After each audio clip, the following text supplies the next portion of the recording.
عمل کرے، اللہ کی رضا مطلوب اور مقصود ہو، دینی فریضہ ادا کرنا مقصد ہو،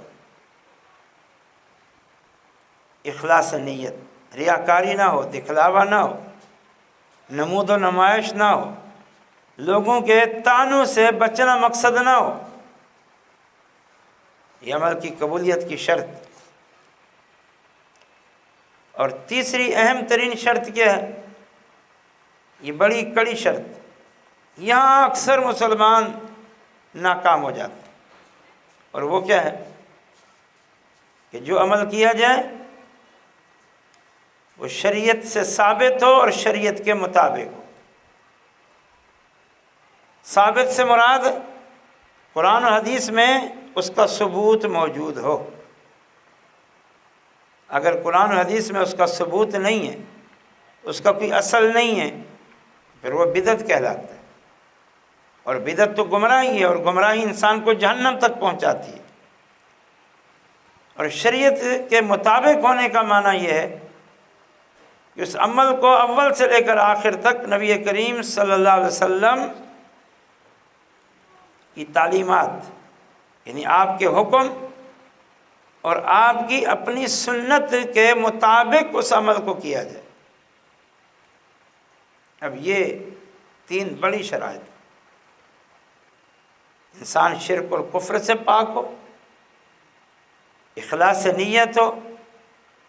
عمل ثابت ہو شریعت سے اور مطابق ہو شریعت کے۔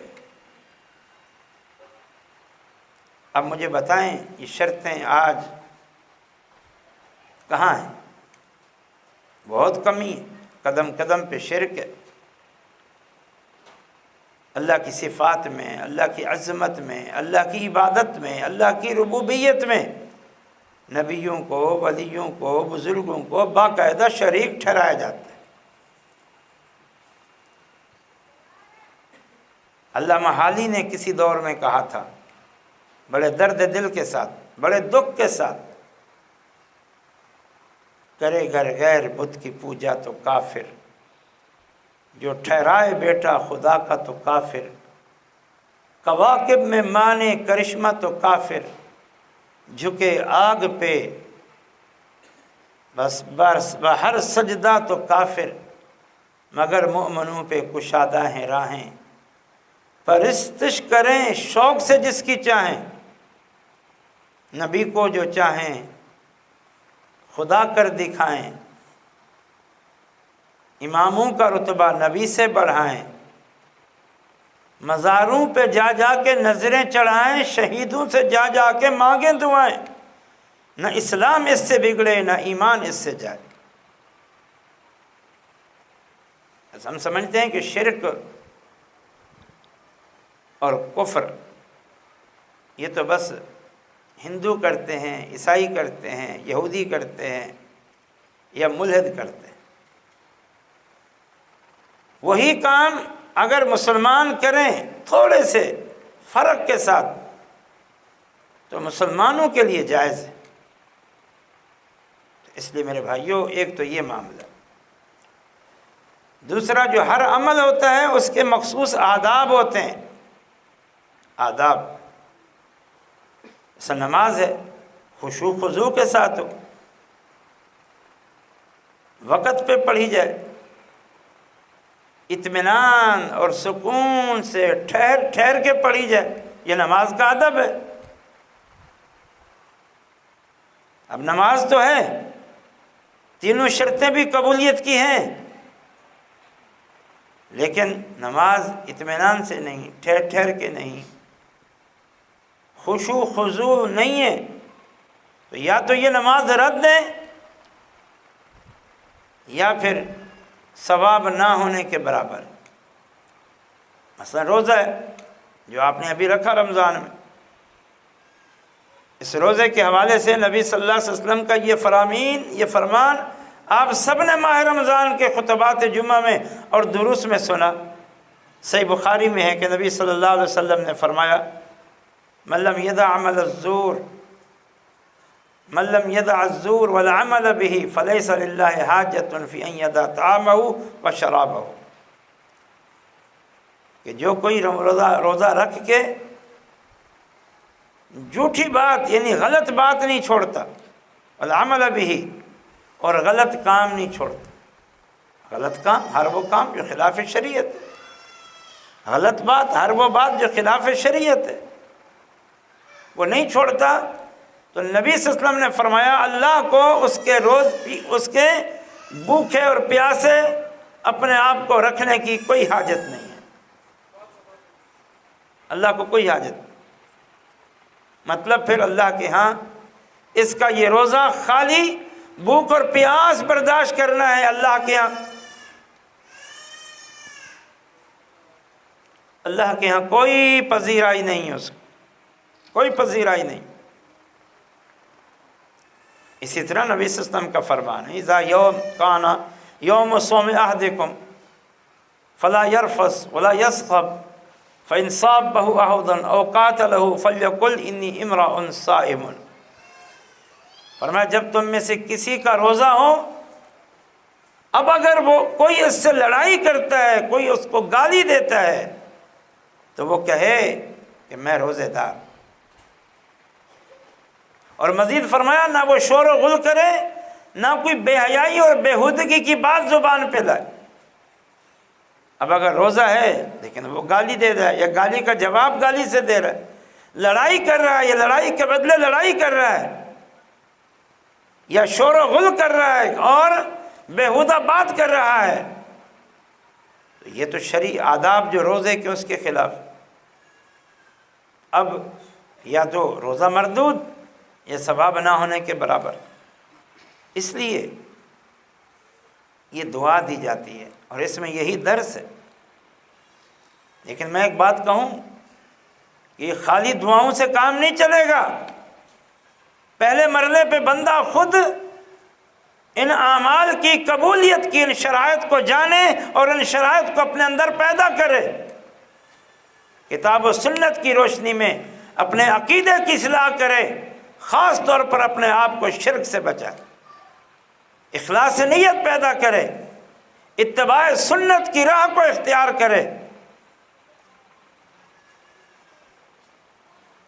پھر عمل کرے، اپنے طور پر کوشش کرے صحیح عمل کرنے کی۔ پھر کوئی کمی کوتاہی رہتی ہے تو یہ دعائیں یہ پھر اس کمی اور کوتاہی کے ازالے کا باعث ہیں، اور اتنے مؤمنین کی دعاؤں سے اللہ تعالیٰ اس بندے سے درگزر فرما دیتا۔ پھر یہ صدقۃ الفطر بھی یہ طہرۃ للصائم ہے، روزے دار کو کمی کوتاہیوں سے، زبان اور جسم کی کمی کوتاہیوں سے پاک کر دیتا ہے۔ پھر یہ عید کی نماز ہے، یہ نماز مزید بندے کی کمی اور کوتاہی کی طہارت کا باعث بن جاتی، لیکن پہلے خود وہ ان شرائط کو سمجھے، ان شرعی آداب کو سمجھے، ان پر قائم ہو جائے،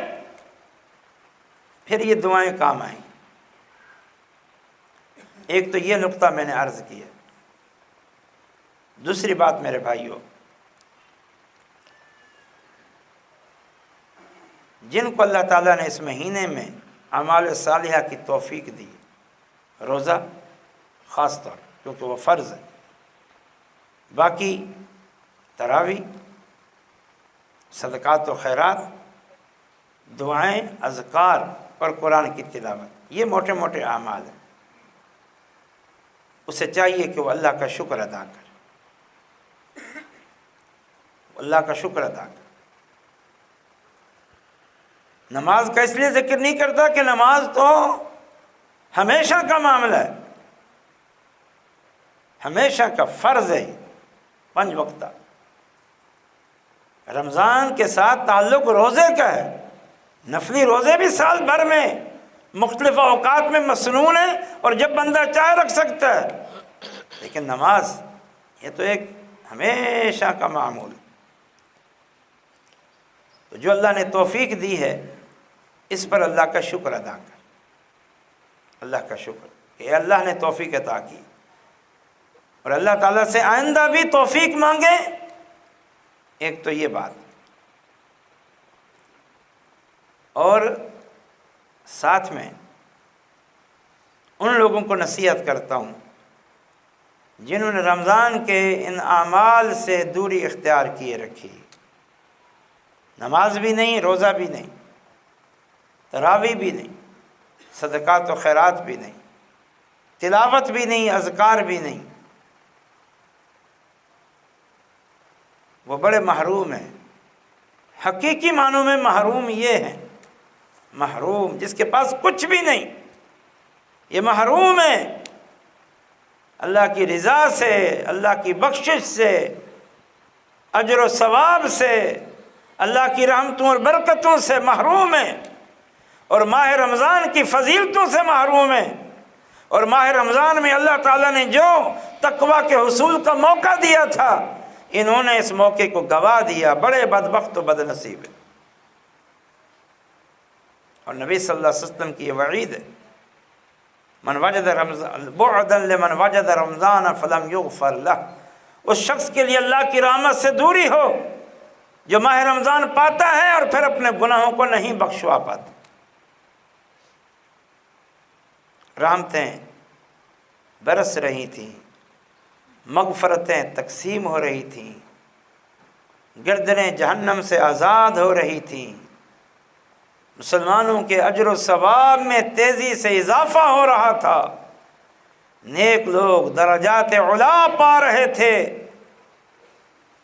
اور یہ شیطان کا غلام بنا ہوا، شیطان بند تھا لیکن یہ اس قدر شیطان کا غلام بن چکا تھا کہ اس کو ہوش پھر بھی نہیں آئی، بلکہ رسول اللہ کی صلی اللہ علیہ وسلم کی اس وعید کی روشنی میں یہ اللہ کی رحمت سے دھتکار دیا گیا ہے۔ انہیں اللہ سے ڈرنا چاہیے، اور توبہ کا دروازہ ابھی بھی کھلا ہوا ہے، سچی توبہ کر کے اب بھی اپنے رب کو، جس کو ماہ رمضان میں انہوں نے مزید ناراض کیا، اس کو راضی کر لیں، سچی توبہ کر لیں، اب جو فرائض ہیں ان کو ادا کرنا شروع کر دیں، اور آئندہ ماہ رمضان کا حق ادا کرنے کا عزم کر لیں۔ یہ میں نصیحت کرتا ہوں تمام سننے والوں سے، جس تک میری بات پہنچے، وہ مرد و خواتین ہوں یا پھر نوجوان، وہ اللہ سے ڈر جائے۔ اور ایک نصیحت ساتھ میں یہ کرتا ہوں، یہ ان لوگوں سے ہے جنہوں نے ماہ رمضان میں اعمال صالحہ کا اہتمام کیا، کم یا زیادہ، انہیں یہ نصیحت کرتا ہوں کہ یہ اعمال یہ اللہ کے قرب کا باعث ہے، بخشش کا باعث ہے، اللہ کی محبت کا باعث ہے، درجات علا کا باعث ہیں، ان اعمال کو چھوڑنا نہیں۔ ٹھیک ہے ماہ رمضان کی طرح کثرت سے نہیں، لیکن تعلق قائم رکھیں، تعلق نہ ٹوٹنے دیں، تعلق نہ ٹوٹنے دیں۔ خاص طور پر یہ جو قرآن کی تلاوت ہے، قیام اللیل ہے، یہ دو کام، قرآن کی تلاوت زندگی بھر کا معمول ہونا چاہیے، بھلے تھوڑا ہو، اور قیام اللیل، رات کا قیام، تہجد، یہ بھی زندگی بھر کا معمول ہو، اگرچہ رمضان کی طرح نہ ہو سکے۔ بڑی آسانیاں ہیں تہجد میں، وہ تو جو بہت بڑے نیک صالح متقی ہوتے ہیں وہ رات کے آخری پہر میں معمول بناتے ہیں، وہ لمبے لمبے قیام کرتے ہیں، یا وہ 11 رکعتوں کو اپنا معمول بناتے ہیں۔ لیکن اگر کوئی اس مقام تک نہیں پہنچ سکتا تو وہ رات کے اول حصے میں قیام کر لے، جب آنکھ کھلے قیام کر لے، لمبے لمبے قیام نہ کرے، چھوٹے چھوٹے قیام کر کے 11 رکعت جو مسنون ہیں وہ پوری کر لے، چھوٹی چھوٹی صورتیں پڑھ کے پوری کر لے۔ عشاء کی نماز کے بعد پڑھ لے، مختصر پڑھے گا تو آدھے گھنٹے سے پہلے، آدھے گھنٹے کے اندر وہ تہجد پڑھ سکتا ہے پورا، یہ کم سے کم بات کر رہا ہوں، وگرنہ تو جتنا قیام